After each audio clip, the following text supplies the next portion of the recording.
The last thing that I would like to talk about, I think we covered almost all the topics in a very brief manner. The last thing I would talk about very briefly, what essentially would like to do with this program once we incorporate. I'm not a yoga expert, but certainly I have some privilege of knowing the Sanskrit language as well as being part of the traditions. I have a lot more access to some of the authentic elements like which you have witnessed today. But I would like to play more of like more like a building sort of this program more than being an active part of teaching. We can definitely bring in some of the experts and yoga teachers from the community and empower this program. That's sort of my vision is.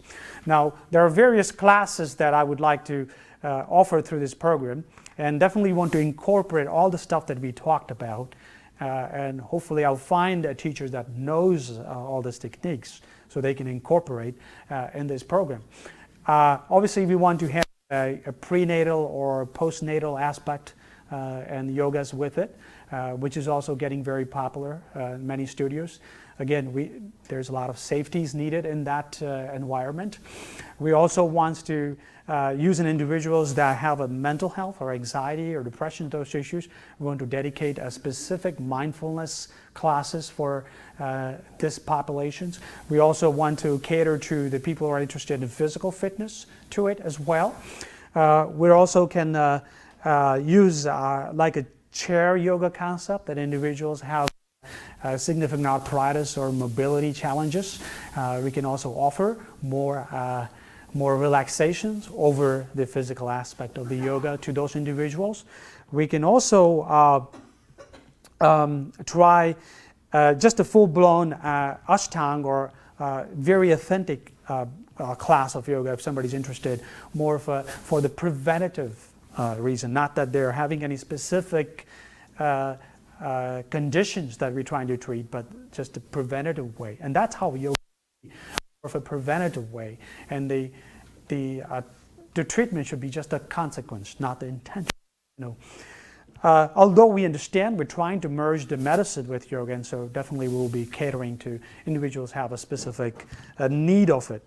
We also want to incorporate mindfulness eating, which is meditation while eating, so we can also incorporate a class where from like lunchtime 12:15 to 12:45, where we can come together and how many times we crave for a peaceful eating. Most restaurants we don't find nowadays, they're just too much of noise. But bringing a meditation while eating is another concept, is getting very popular. I often incorporate that in a weight loss clinic to tell patients to incorporate the mindfulness eating. So we can also offer the mindfulness eating classes too. So those are various ideas and classes that we want to incorporate in this program. As we start getting more different kind of pieces together and bring people together and try to empower the program. So that's essentially my vision or the program. And with that, I'll probably end what I have prepared material for this lecture, and I can certainly take any questions from you.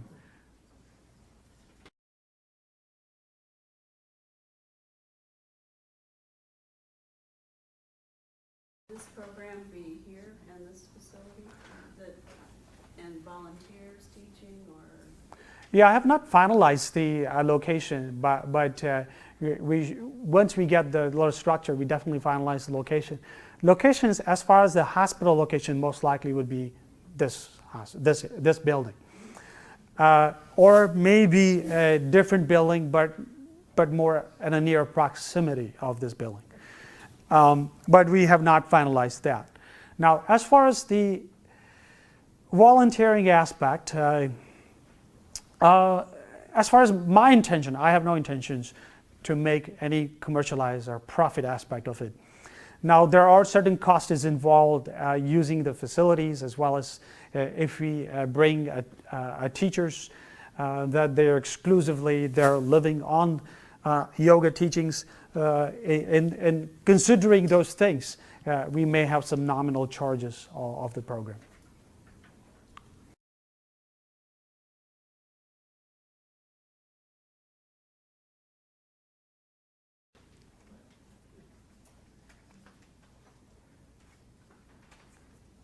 No questions? There's so many things. Yes? In the studio practice of yoga, do they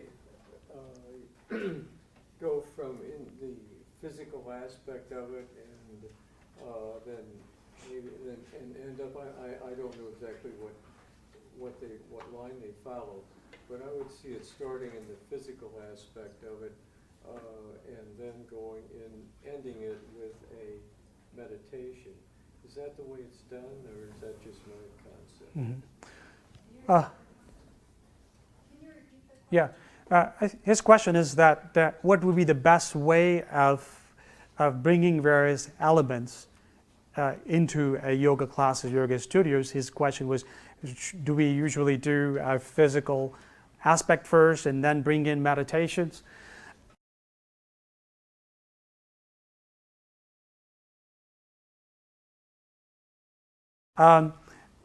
Like earlier I said, every yoga studios nowadays are focusing only the physical aspects of it.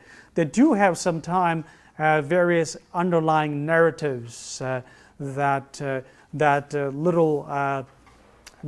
ethical or moral tone narratives that goes underlying with that. They incorporate some of the music to it, but it's primarily focused on the physical aspect of it.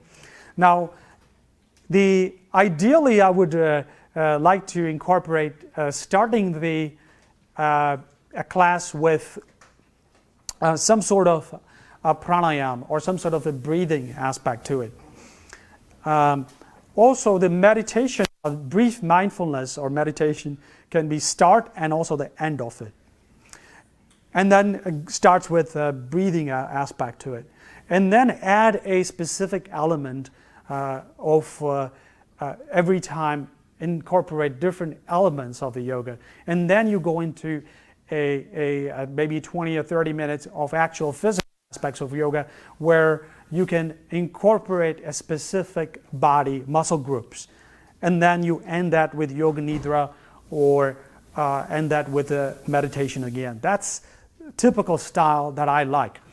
Now most studios follow that, but that's, I would say, the ideal way of running a class that incorporates all the components of the yoga.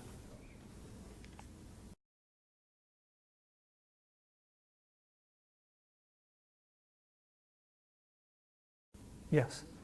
I add foam, but I was told when I was taking the training that you can give an option without the religious component which you are talking about. But most of the students, they have no problem with that. So if you give options, some of them you do, some of them you don't. But I definitely expose them with sound. Right. Yeah, so her general observation is that although I have multiple times in lecture I mentioned that some individuals have a problem with the religious undertone, but in her experience it appears that most of the time most individuals don't have significant problem, at least with various mantra. So, which is good. I don't have any reservations. Whatever the students want, that's what we like to offer. So, yeah, it is a good idea to ask the audience first and see if they're okay with certain aspects of yoga can be incorporated or not. But yeah, I think generally I think I found a very open audience. Yes.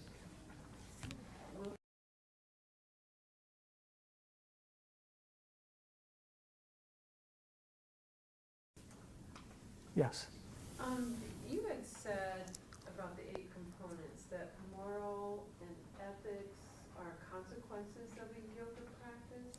Did I understand that right? The spontaneous second nature should come through the practice of the yogas, more than imposing ethics and morals with the psychological impositions. Oh, Yeah.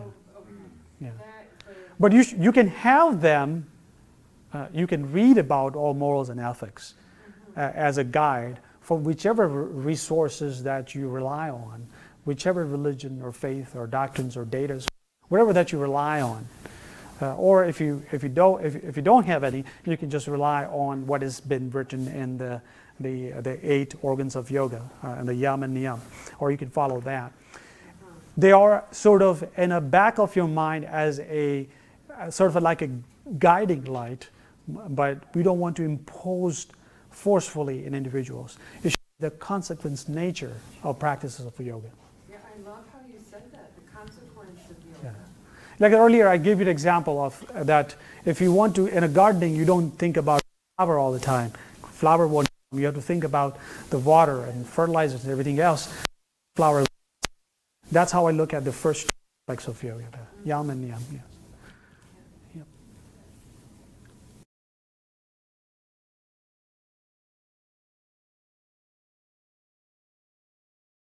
Yes.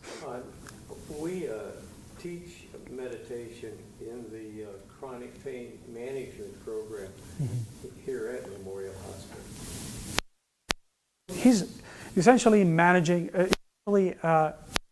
eluding pain management and meditation, which is very essential. There has been done a tremendous research on meditations and pain management. A lot of time, mind is a magnifier of actual physical pain. So if you are sad or if you are depressed and if you have a specific physical pain, you will feel a lot more.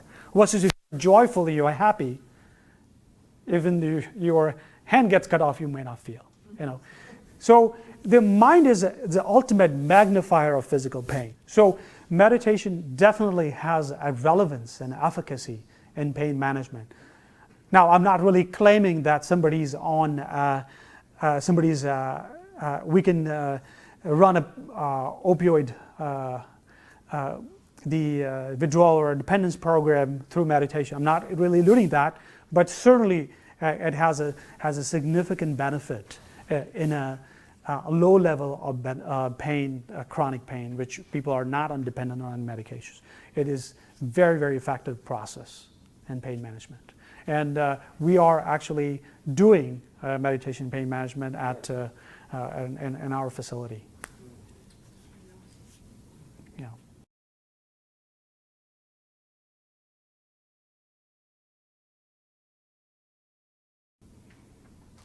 We also have Michael in our audience. He's Ayurveda practitioner, which is the essentially Ayurveda diet or the based on Indian medicine, Indian ancient medicine, and I found Ayurveda diet the best complementary diet for the yoga practices. Again, that's another field that you can explore and have his guidance. He's an expert in our community. He's been practicing for 9 years? 6 years? 6 years. Yeah, so he's a certified Ayurveda practitioner that he gives consultations to Ayurveda diets and how you can empower your eating habits through that.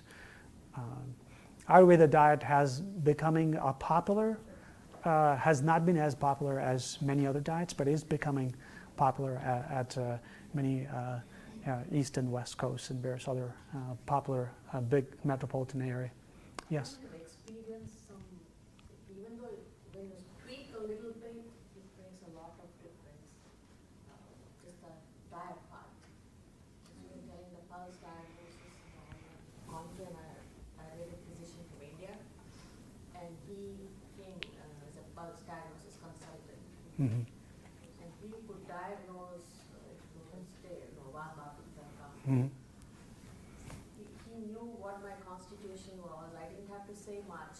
Mm-hmm. He just asked me to close the eyes.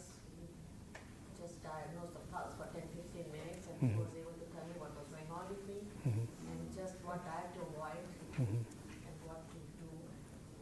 And when I didn't even follow all his instructions. It made a tremendous difference in my lifestyle.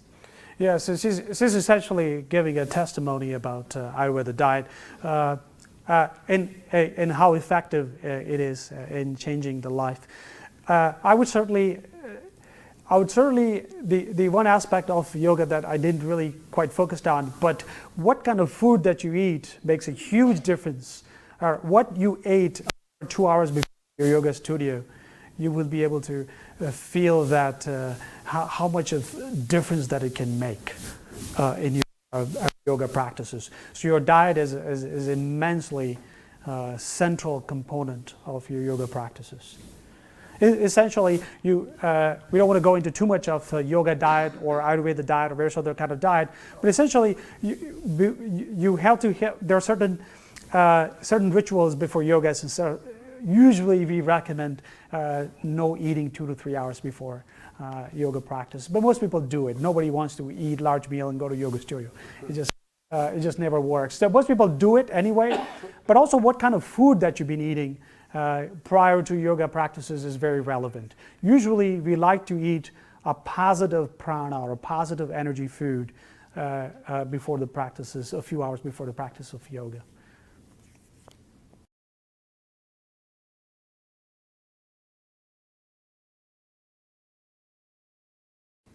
Do you think you're going to meet with doctors, telling their patients to do this? I mean, how's that going to work? Many psychiatrists from BJC and various other higher institutions in St. Louis, I have seen in their written consultations recommending, with the specific conditions, recommending yoga and mindfulness. So I have seen already in the medical community recommending this.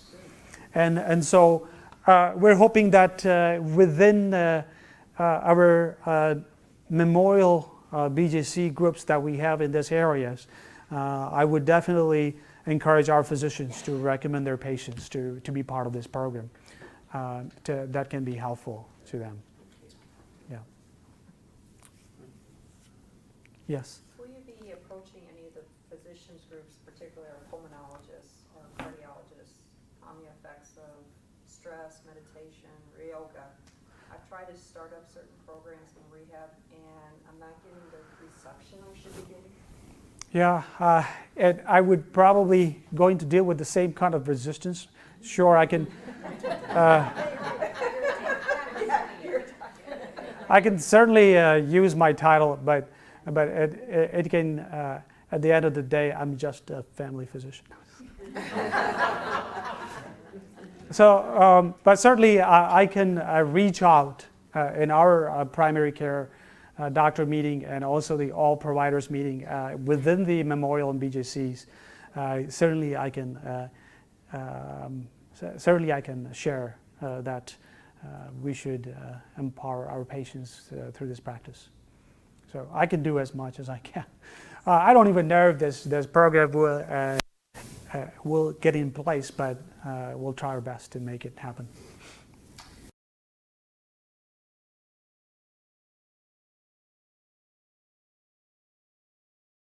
At the cancer treatment, the Belleville Memorial St. Elizabeth's Cancer Treatment Center, there's 3 classes: yoga, nidra, restorative, asana, chair practice. So you have a seed right there. It's really already happening, but I don't know that anybody really knows about it. Right. Yeah, several days a week, and so. Is that cancer Center? Yeah, but it's owned by both hospitals. owned by both hospitals? Say okay.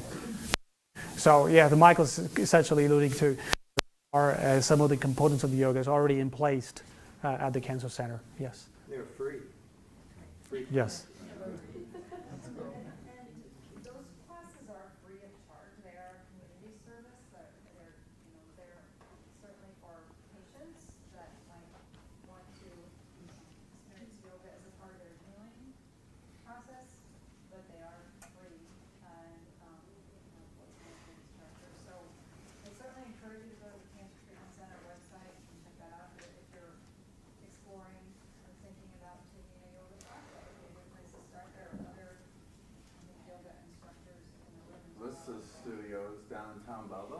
Yeah, if, yeah, Yeah.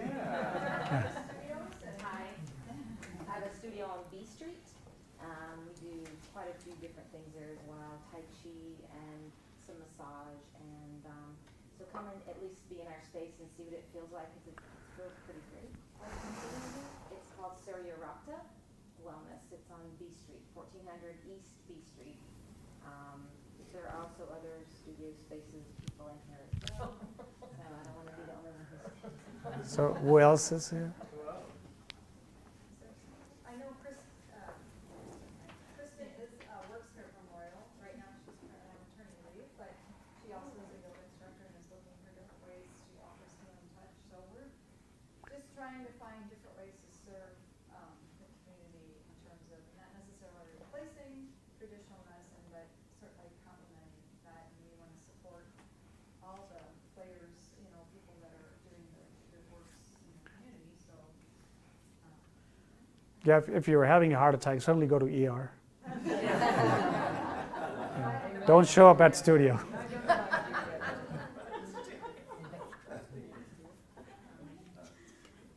So, and that's the thing, about yoga, like Dr. Shaw mentioned, there's a lot of different instructors, I think,